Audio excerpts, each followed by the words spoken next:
Chapter 48. On Tentacles. Unlike Septimus, Lucy had been having a great time, and not a little success. While directing the turtle around Star Island, she had discovered the marauder, complete with Milo's crew and Jakey Fry hiding out in the old harbor. Lucy knew an opportunity when she saw one, which was why she was now standing in the well of the Cat Rock Lighthouse, directing operations. Milo's crew was reinstating the light. Meyer was back where he belonged, and Lucy Grinch had kept her promise. Suddenly, a narrow, black door under the stairs flew open. "Hello, Septimus," said Lucy. "Fancy seeing you here." Half an hour later, on the rocks below the lighthouse, a conference was in progress. Septimus was pacing up and down. "I'm going back down the ice tunnel. I don't see any other way. We have to try and stop them." Beetle shivered. He was warm now in the sun, but the very word ice chilled his bones. "You don't stand a chance, 412, Wolf-Boy said. "Remember what they used to say, 10 against 1 and you are done? Well, it's true. 1 against 4,000 is crazy. If I go right now, there will be fewer, maybe 400 or 500. 400 or 4,000, it makes no difference. Still outnumbered. Use your head or you are dead." "Oh, do stop it, 409. That stuff gets irritating. I'm going now. Every second counts. The longer I leave it, the more gin there will be." "No, Sep," said Beetle. "Don't. Please don't. They'll smash you to pieces." "I'll do an unseen. They won't know I'm there." "And can the sled do an unseen too?" Septimus did not answer. "I'm off," he said. "You can't stop me." He raced away up the rocks, taking them all by surprise. Lucy and Wolf-Boy jumped up and tore after him. "I'm stopping you," Lucy said, catching him and grabbing his arm. "You are not going to do anything so stupid. What would Simon think if I let his brother go and get killed?" Septimus shook her off. "I should think he'd be pleased. The last thing he said to me was—" "Well, I'm sure he didn't mean it," Lucy cut in. "Look, Septimus, you're clever. Even I know what those purple stripes on your sleeves mean. So, like Wolf-Boy said, use your head. Think of something that isn't going to get you killed. What about your turtle down there?" Lucy pointed at the little harbor far below. "Can't he help?" Septimus looked down at the marauder, to which he now noticed someone had tied a large and extremely unhappy turtle. "He changes into things, doesn't he?" said Lucy excitedly. "Can't he change into a bird and fly back to the castle? He can warn them, and then they can steal stuff, and it will be all right." Septimus looked at Lucy with grudging admiration. She had surprised him with her skill in the sick bay, and she was surprising him once again. "He could," he admitted, "but the trouble is, I don't trust him on his own." "Then make him be big enough to take you. Make him be a dragon." Lucy's eyes were shining with excitement. Septimus shook his head. "No," he said slowly. "I've got a better idea." Back on the rocks above the harbor, under the beady yellow eye of an extremely disgruntled turtle, Septimus outlined his plan. Beetle, Lucy, and Wolf-Boy listened, impressed. "So, let me get this straight," said Beetle. "Jim-Nee's bottle was gold, right?" Septimus nodded. "And the gin tubes in the chest were made of lead." "Yep." "And that's important?" "I think it's crucial. You see, in physics and alchemy, I learned a lot about lead and gold. Lead is considered to be the less perfect form of gold. And always, the thing is, gold trumps lead, every time." "So?" asked Wolf-Boy. "So, in the gin pecking order, Jim-Nee's the tops. He's from gold. They're from lead. He's much more powerful than those warriors are." "You're right," Beetle said excitedly. "I remember now. Someone gave Jilly Jin a pamphlet called Habits and Hierarchy of the Jinn as a joke, which of course she didn't understand. I read it one quiet day in the office, and that is exactly what it said." Septimus grinned. "So, Jim-Nee can freeze the warrior Jinn. He'll stop them in their tracks." "Brilliant," said Beetle. "Absolutely brilliant." "There," said Lucy. "See what you can do when you try." Wolf-Boy was not so sure. "It's still 4,000 to 1, he said. "As soon as he freezes one of 'em, the other 3,999 will be after him." "No," said Beetle. "I don't think so. I reckon those Jinn are basically one organism. Look at the way they all move together. Freeze one, and you freeze the whole bunch." "That's right," said Septimus. "They only needed one awake, didn't they? After that, they just kept on coming." "Trouble is, Sep," said Beetle, "there's only one way to find out for sure." "Yep," agreed Septimus. "Now where's that turtle?" A sodden Jim-Nee sat on the harbor steps spitting out turtle spit and moving his fingers separately just because he could. "Jim-Nee," said Septimus, "I command you." "You have no need to command, O forceful one," said Jim-Nee. wiggling his toes experimentally. "Your wish is my command." "Good," said Septimus. "I wish you to freeze the warrior jinn." "How many, O vague one?" "All of them." Jinnee was aghast. "All? Every single one?" "Yes, every single one," said Septimus. "That is my wish. And my wish is what?" "My command," Jinnee replied glumly. "Right then. Come on, we'll take you to them." Jinnee looked up at his master. "I could do with a nap first," he said. "Oh, really?" said Septimus. "Yes, really," said the Jinnee. Jinnee did not know what hit him. One minute he was sitting, eyes slowly closing in the heat of the sun, and the next he had been grabbed, hauled to his feet, and frog-marched down to the smelly fishing boat he knew too well. "We've got him, Sep," the dark-haired boy with the vice-like grip on his left front flipper, no, his arm, was saying. "And we're not letting go," said the boy with the rat's nest on his head, who had an equally nasty hold on his right arm. "Good," said his master. "Get him on the boat." Like all jinn, Jinnee could hardly bear the physical touch of a human. There was something about the rush of blood beneath the skin, the swiveling of the bones, the tug of the tendons, the constant kerchump of the heartbeat that set him on edge. It was all so busy, and the feel of their skin touching his was disgusting. One human grabbing hold of him would have been bad enough, but two was intolerable. "Order them to unhand me, O Great One," Jinnee pleaded. "I promise I will do what you wish." "When will you do it?" asked Septimus, who was rapidly wising up to genie behavior. "Now," Jinnee wailed. "Now! I will do it now, now, O wise and wonderful one! If only you will let me go!" "Put him on the boat first, and then let go of him," Septimus told Beetle and Wolf Boy. Jinnee retreated to the stern. Like a wet dog, he shook himself to get rid of the feel of human touch. "'Scuse me," said Jakey Fry, pushing past. "I need to get to me tiller." At the touch of Jakey's elbow, Jinnee leaped out of the way as though he had been stung. The marauder drew steadily closer to the Keris, which was now safely at anchor in the bay. Silence fell on the fishing boat.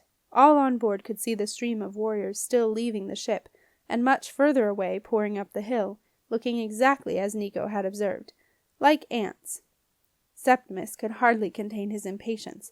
The clud clump of the warriors' marching feet still echoed in his head, and he knew that with every moment the jinn drew nearer to the castle. He thought of Marcia and the wizards in the wizard tower, going about their daily routines, Silas and Sarah in the palace, all oblivious to the threat drawing ever nearer. Septimus wondered how fast the jinn were traveling, how much time was left before Tertius Fume would be marching into the castle at the head of his terrifying army. The answer was not one that Septimus or anyone on the Marauder would have wanted to hear. Tertius Fume had chosen a personal cohort of 500 warrior jinn and taken them on ahead. He was heading for the wizard tower, which the ghost knew had opened access to the tunnels, the tower itself being considered a seal. The jinn were traveling fast, faster than any human could run, and at that very moment they were pounding along below the observatory in the Badlands. It is a little-known fact that it takes an arthritic wolfhound exactly the same time to walk from the palace gate to the wizard tower as it takes a cohort of jinn to run the ice tunnel from the observatory to the wizard tower. That afternoon Sarah and Silas Heap had an appointment with Marcia. As the jinn passed beneath the observatory, Silas, Sarah, and Maxie went out of the palace gate. Half an hour later the Marauder drew up alongside the Keris. Warily Jakey watched a group of axe-handed jinn climbing down the side of the ship. "How near do you want me to go?" he asked. "Don't want one of them landing on me boat." "As near as you can and as fast as you can," said Septimus. Jinnee yawned. "No rush," he said. "I can't freeze them until the last one is awake." "What?" gasped Septimus. Sarah, Silas, and Maxie walked past the manuscriptorium. "As I'm sure you know, O all-comprehending one, it is not possible to freeze an entity when it is not fully awake. And as I am sure you also understand, O astute one, these jinn are but one entity." There was a sudden shout from Beetle. "Last one! There's the last one, Sep! Look!" It was true. An axe-carrying warrior was mechanically descending, the clang of metal on metal marking every step, and above him was an empty ladder. "Freeze them!" said Septimus. "Now!" Jinnee shook Septimus off and bowed. "Your wish is my command, O excitable one." The last of the jinn stepped off the ladder and dropped into the sea. Dismayed, Septimus watched the warrior sink to the seabed. "I'll wait until it comes out," said Jinnee. You will not, Septimus told him. You will go and freeze one of those on the beach instead. I am sorry to inform you, O misguided one, that a freeze will only run in one direction. Therefore, if you wish to freeze all the jinn, something that I would strongly advise, as a semi-frozen entity is a dangerous thing, you should freeze either the very last or the very first one. I would suggest the last one as the safest option. Is he right, Beetle? Asked Septimus. Beetle looked baffled. I don't know, Sep. I guess he must know. Okay, Jinnee. I command you to freeze the last one now. Transform to a turtle. Jinnee remained surprisingly cool at the mention of the dreaded turtle. As the wise one undoubtedly knows, I must hold the entity I wish to freeze in both hands in order to pass the freeze between them. This is not possible with flippers, he said, pronouncing flippers with a tone of disgust. Septimus was floored. What could Jinnee transform to? Surely everything under the water had flippers or fins. He watched the silver points of light glancing off the winged helmet of the last jinn, which was moving slowly, so slowly, like running in a nightmare, 20 feet below the sea. The tide was rising, and the Keris was now much further from the shore. How long would it take for the last of the jinn to emerge? And who knew how near they were to the castle? At the end of Wizard Way, Sarah, Silas, and Maxie reached the great arch. "A crab!" yelled Lucy. "He can be a crab!" Jinnee gave Lucy a withering stare. A crab was little better than a turtle. Septimus looked at Lucy in admiration. "Jinnee," he said, "I wish you to transform into a crab." "Any particular type of crab?" asked Jinnee, putting off the evil moment. "No, just do it now." "Very well, O exigent one. Your wish is my command." There was a flash of yellow light, a dull pop, and Jinnee disappeared. "Where's he gone?" asked Septimus, trying not to panic. "Where's the crab?" "Ah!" screamed Lucy. "It's here, on the floor. Go away! Go away!" A tiny yellow ghost crab was heading for Lucy's boots. "Don't kick it, Lucy! Don't kick it!" yelled Septimus. Wolfboy dived to the deck, grabbing the crab between finger and thumb, and held it in the air, legs waving. "Got it," he said. "Chuck it in the sea," said Septimus. "Quick!" Sarah, Silas, and Maxie walked into the Wizard Tower courtyard. Silence fell on the marauder. Hardly daring to breathe, they watched the warrior jinn still emerging onto the beach, waiting for the moment when the relentless march would cease. They watched, they waited, and still the jinn moved forward. "What is he doing?" muttered Septimus. A small yellow gull broke the surface and flew to the marauder. It perched on the side, shook the seawater from its feathers, and went pop. Jinnee, looking somewhat harassed, sat in its place. "I am sorry," he said. "It didn't work." Sarah, Silas, and Maxie went up the marble steps to the silver doors of the Wizard Tower. "No!" a collective cry rose from the marauder. Septimus was horrified. He had staked everything on this theory that jinn from gold were more powerful than jinn from lead, and it was wrong. "Why?" he asked desperately. "Why not?" Silas said the password, and the great doors to the Wizard Tower swung open. "They were awoken with darkness," said Jinnee. "They must be frozen with darkness. And whatever you may think of me, O displeased one, I do not have any darkness in me." "None?" Jinnee looked offended. "I am not that kind of genie." Wolfboy reached into the leather pouch that hung at his waist, and drew out the decomposing grim tentacle. Everyone reeled. "Is that dark enough for you?" he asked. "I'm not even touching that. It is revolting," said Jinnee. "And before you command me to take it, O desperate one, I warn you, take care. To command darkness upon a genie is a dangerous thing." "He's right, Sep," said Beetle. "If you command it, you too become part of the darkness, and you will never get rid of it. Implicated, it's called. He's not such a bad genie after all. Some of them would jump at the chance to implicate their master." Sarah, Silas, and Maxie were in the great hall of the Wizard Tower, waiting for Marcia. "Are there builders in the basement?" Silas asked Sarah. "There's a lot of banging down there." Septimus was thinking hard. "Okay, but what if he takes it because he wants to?" "Then that's all right," said Beetle. "You're not part of it then. But it won't happen. He doesn't want to." "Jinnee," said Septimus, "I wish you to transform to a gull." Jinnee sighed. There was a yellow puff of smoke and a pop. Once more the little yellow gull stood on the gunwales of the marauder. "Okay, 409," said Septimus. "Show the gull the tentacle." Marcia stepped off the spiral stairs and forced a welcoming smile for Sarah, Silas, and the malodorous Maxie.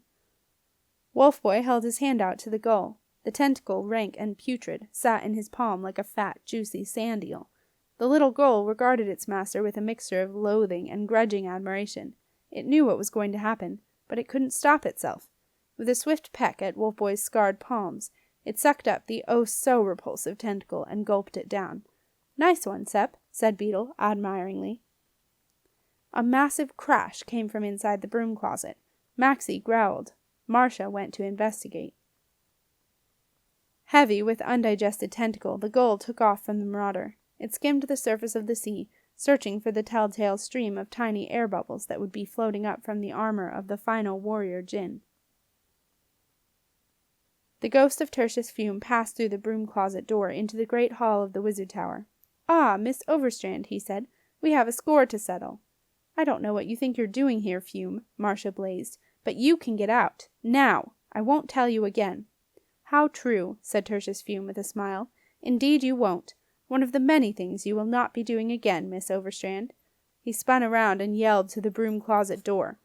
"Kill her!" The gull stopped in mid-flight. There was a small puff of yellow smoke. The gull vanished, and a tiny ghost crab plopped into the water. 12 warrior djinn came smashing through the broom closet door, as though it were made of paper. In a second, Marcia was trapped, surrounded by a circle of swords. "Run!" she yelled to Silas and Sarah. The watchers on the marauder waited. Still the djinn marched out from the sea. Frantically, Marcia began a safe shield spell, but the dark in the djinn made her magic slow. With the points of 12 razor-sharp blades just inches from her throat, Marcia knew it was too late. She closed her eyes. A little yellow crab caught the heel of the last warrior djinn. In an instant, the djinn froze. Marcia felt the sudden chill in the air, and opened her eyes to see 12 swords dulled by a fine crystalline frosting surrounded her like a necklace. Marcia shattered them and stepped out of the circle of frozen djinn, shaking. She found 3 wizards lying in a dead faint, and Sarah and Silas white-faced with horror. She marched up the shocked Tertius Fume and told him, "As I said, I will not tell you again, but I will tell you this, Fume. I shall be taking steps to eradicate you. Good day." Jenna heard a distant cheer go up from the marauder. Through Milo's telescope, she saw the djinn stopped in mid-step, covered with a sparkly sheen of crystal. She swung the telescope back to the marauder, the closest she could get to joining in the celebrations. "Oh, yuck," she said. Jinnee was getting sick over the side of the boat.